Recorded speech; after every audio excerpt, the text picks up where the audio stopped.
Welcome to FitBody Lifestyle, the show where we dive deep into the world of fitness, health, business, relationships, and the art of living a balanced life.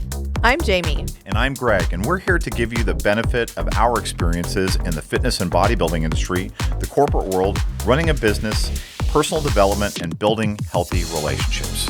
Whether you're sweating it out in the gym, hustling in your business, or seeking balance in your everyday life, you're in the right place. So lace up those sneakers and grab that water bottle, and let's get ready to transform our minds, our bodies, and our lives. Welcome back to another episode of FitBody Lifestyle and today's Fusion Hack. The intro into these is always a lot of fun. This is our Fusion Hack that we're bringing to you specifically in our Masters Olympia champion episodes. And we are here with our 2023 Masters Olympia winner, Miss Jessica Wilson, and our current reigning Masters Olympia champion, Miss Kerryne Henich, and Peter. And Peter. Then Peter Parker. He's taking a nap. And my handsome husband here. Me. Who just got a haircut. I think that's me. He looks so handsome. Okay, yes. All right, thank you. Enough. He loves that.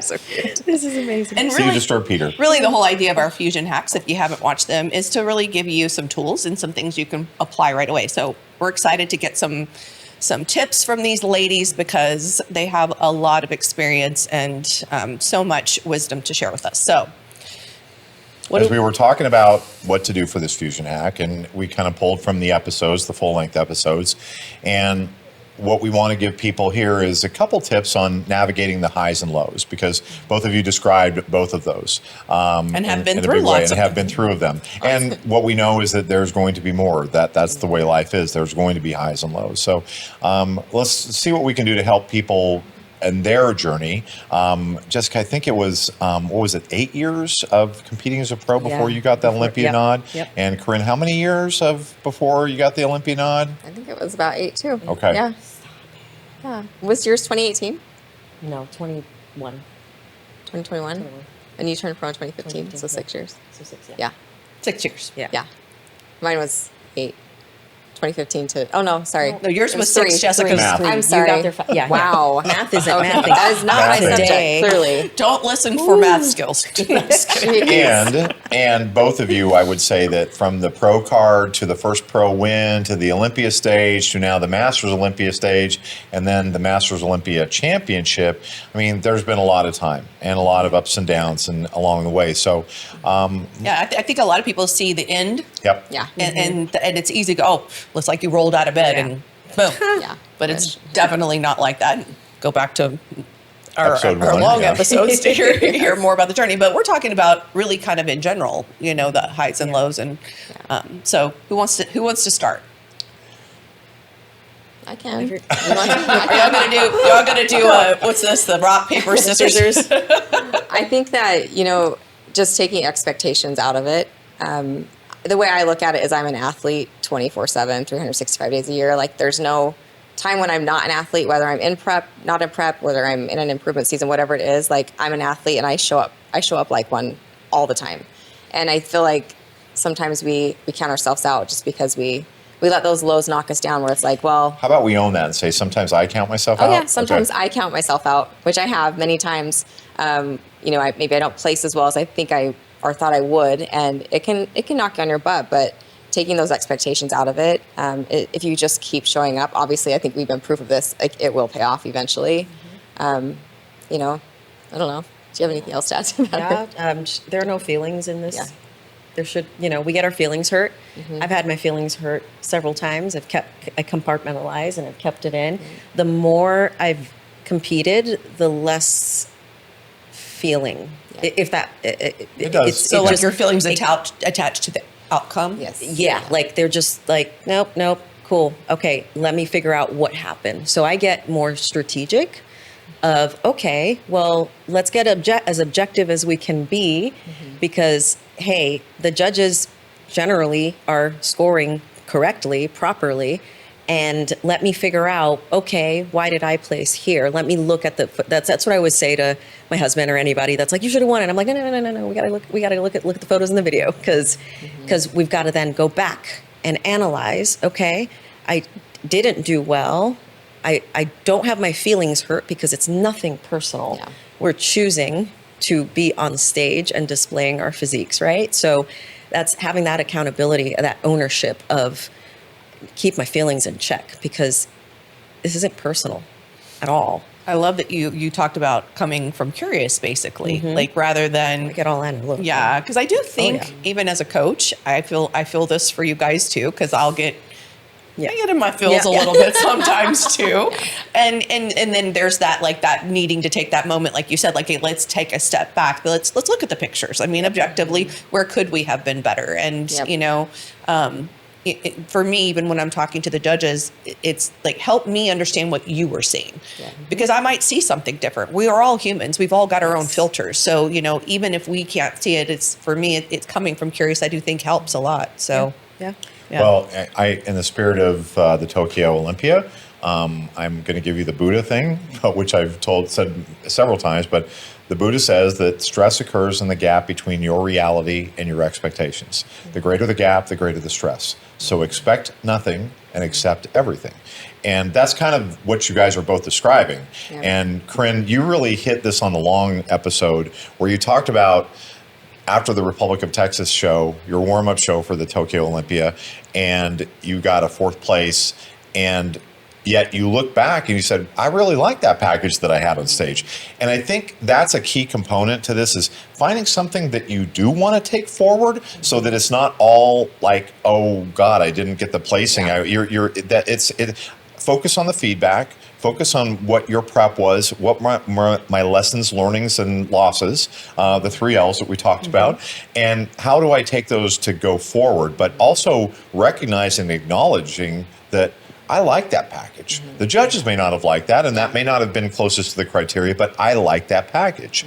And so I really thought that was beautiful when you said that, because taking something that you do love about it allows you to anchor into the learning and that growth mindset versus looking at what you didn't do or anything like that. Well, I think, like, because I've been competing a long time and getting feedback year after year after year, you know, it's always different. But there's been times where it's really like, it's affected me mentally going into shows, because, you know, we're trying to get points for Olympia or whatever it may be, and it's so different show to show, weekend after weekend, that I was finally at the point where it's like, I can't keep chasing whatever they're telling me to chase, because it's opposite, you know, from panel to panel. So I just want to get on stage and feel good about how I look. And if I do that, then I won, because you start chasing feedback, and then you start showing up worse and worse and worse, and then you're hating how you look. You're not happy. You're miserable. So for me, I had to take the feelings out of like the feedback and just focus on like, I like this package. I like how I look, and that's enough for me. And we've talked about this on our coaches' calls, is that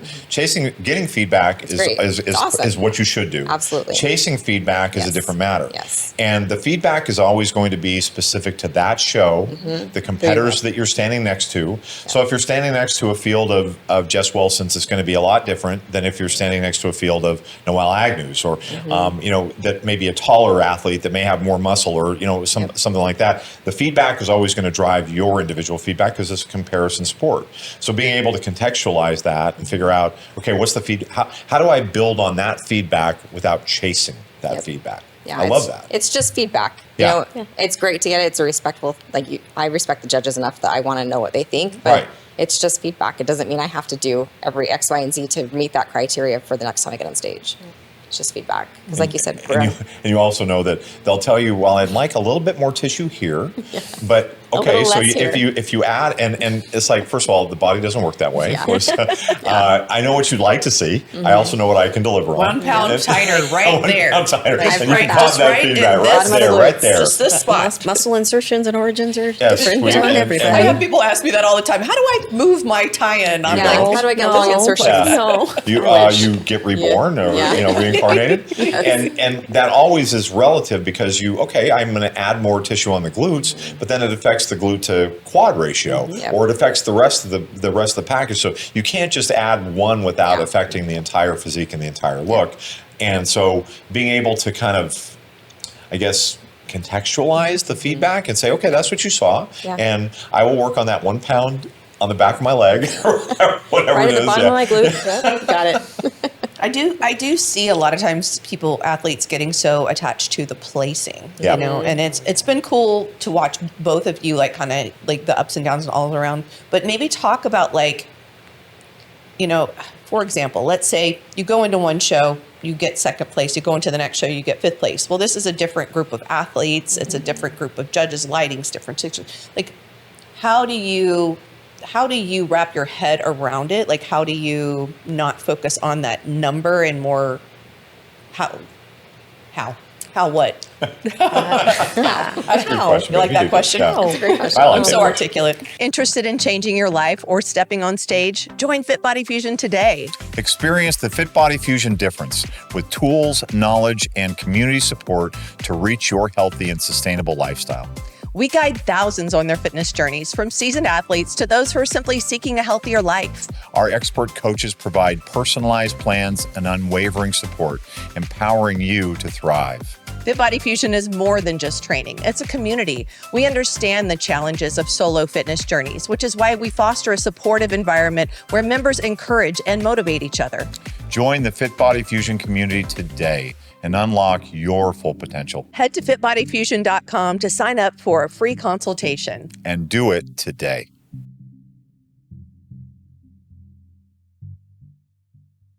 One show at a time. One show at a time. They're all different. Yes, we see trends in our careers where we're either trending downward, like point of diminishing returns. We're like, you're looking worse or you're placing worse. Or you're trending upward, where it's like, okay, one weekend, same group of athletes, you got fourth. And then the next weekend, same group of athletes, you got second. Ooh, and then the third one, boom, that was it. And we do see that often, but most of the time it's athletes that are taking feedback from the judges, and their physiques maybe take some time to get that, to get everything just right. For me, I mean, for both, I'll speak for myself, I've not won many times, despite having achieved great titles. Like I haven't won that. Like my average in my career is very low. Well, I think that's an Most important point, athletes. though, Yeah. because I think Most people athletes. people focus on the wins, but they Right. don't necessarily look at everything the big else. picture. Like, Right. no, I didn't come out of nowhere. Kerryne didn't come out of nowhere. We've been at it for years and years and years and years and years. And the way that I look at it is, okay, yeah, get that feedback. It's one show at a time. All the shows are of equal value and weight.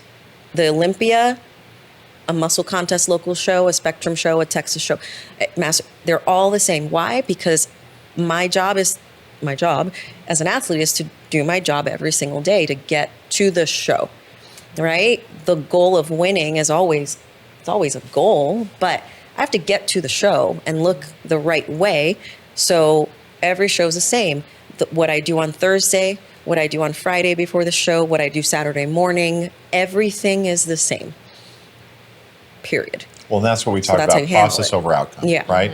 And you talked about this in the long episode of going into this year's Masters Olympia after dealing with some adversity, and you'll have to listen to the full episode to figure out that stuff. But you focused on what's my daily. Yeah. What just focus on the daily. Be present in my day. Do the best that I can do today. Tomorrow we'll worry about that when tomorrow comes. Yeah. But today I'm just going to focus on being the best I can be today. Yep.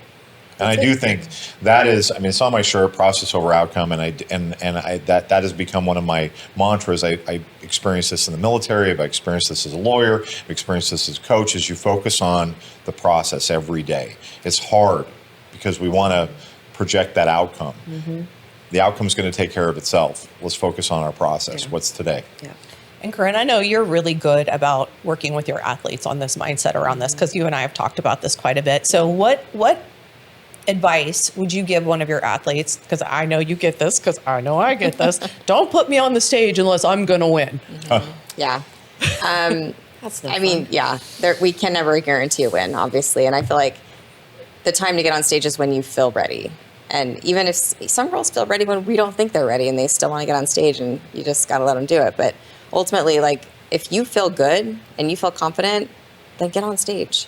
I mean, I've done probably 100 shows in the last 17 years, like a lot. And I've lost a lot, and I've won a lot. But like, when you look at that Ratio. I kept coming back because I love the sport, and I love the process of my body improving every time and getting better and better. And like, I love that part of it more than the placing. And for me, like, that's always been the driving factor for me. Is just, I love the sport. And even like, it took me so long during my pro card, but I loved it because I got more time on stage, I got more FaceTime with the judges, and I got more practice, and I felt more confident. But when I finally turned pro, it was like, oh, awesome. Okay, now what? Then it's like another new ball game that you're in. But I didn't care if I lost. National shows, I was the last call every time until I won. That's a huge lesson in that. I think there's a huge lesson in that, and not getting so tied to the outcome and enjoying the process and doing it because you love it. Yeah. And I can completely relate. And I do think that when people are so tied to the outcome, they don't enjoy the process. Exactly.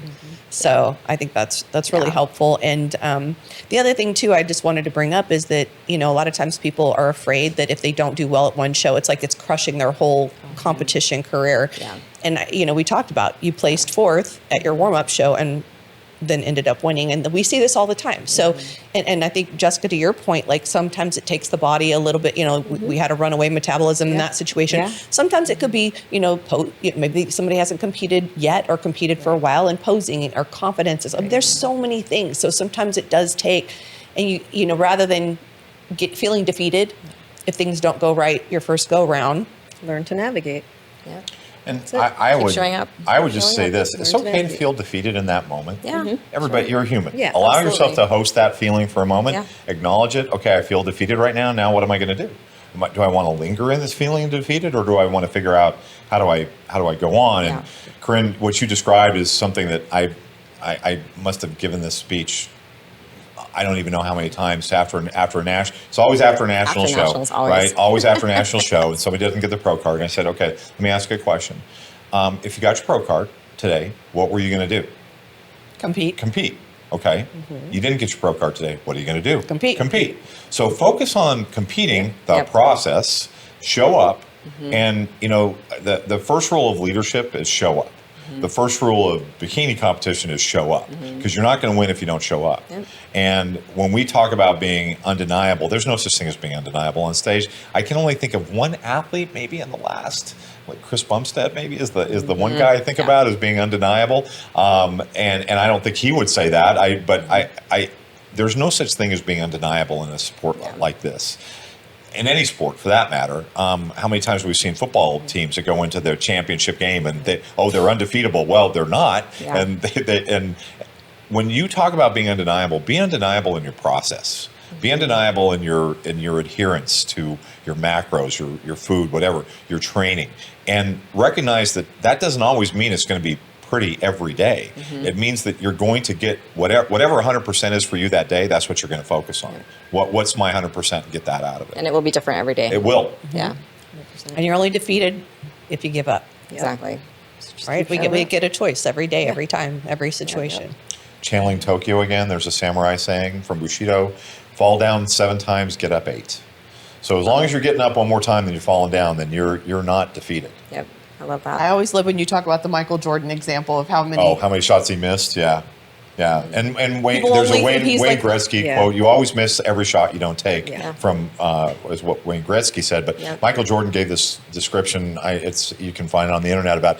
I missed 47 game-winning shots. And he talks about all the things he didn't do. Yeah. And yet this is maybe the greatest basketball player ever to have walked the earth. And yet those are the things that he didn't do. So people think about the 6 championships that he had, but they don't see all those other things. He was not the first-round draft pick. In fact, he was not even wanting to be drafted, right? So, and then he turns out to be, and you could go with, Tom Brady was like a 7th-round draft pick. Brock Purdy, who plays for I know football, I'm giving sports ball, Jamie. Mahomes wasn't even, he was a backup. Yeah, exactly. So it's easy to focus on the winning, but the true champion comes from when you don't. Yeah, agreed. I love this episode. Yeah. I think I really hope a lot of people listen and take this to heart, because I, as a coach, I get to see the mindset around this. And I think when people can have that, what I call champions mindset, it's not about winning everything. It's about winning. Yeah. So, and you guys are just excellent examples of this. So thank you so much for sharing your wisdom. All right. So at Kerryne Henich _IFBB Pro. Yes. Look at Did I get that right? Yeah. Wow. You want to spell it? You nailed it. KerryneHenich _IFBB. Pro. Kind of spells itself. Yep. Pro. PROW. Good job, Nailed it. Did you hear what I just said? PROW. Oh, did you say PROW? I did. Just see if she was a check. Oh, sure. And Just Fit Vet. Just Fit Just Fit Vet. Okay, there we go. Yeah. Easy. Easy. Okay. Yes. That at. At justfitvet at gmail.com. Okay. Yeah. Same as your It's all Instagram the handle. same. Yeah. It's All right. Keep it easy. Easy. Yeah. Less thinking. Champions, thank you for being here. And we're going to do one more of these. Who knows what we'll talk about Right. next? Watch for us next week. Stay tuned. And for everybody else, please like, comment, subscribe, leave your reviews and your feedback on what you'd like to see. Your support means that we continue to bring you this kind of content. And remember the 3 B's, Be which good is to yourself. Oh, you Be good to each other. And be safe. Take care, everybody. Thank you for tuning in to FitBody Lifestyle. We hope today's episode has left you feeling motivated and equipped to tackle your fitness goals, business challenges, and the daily dance of life. Remember to value progress over perfection. Life's tough enough alone. Find the chosen family around you to help you along the way. If you enjoyed today's episode, we'd really appreciate it if you would subscribe and leave us a review on your favorite streaming platform. And don't forget to follow us on Instagram at FitBody Fusion.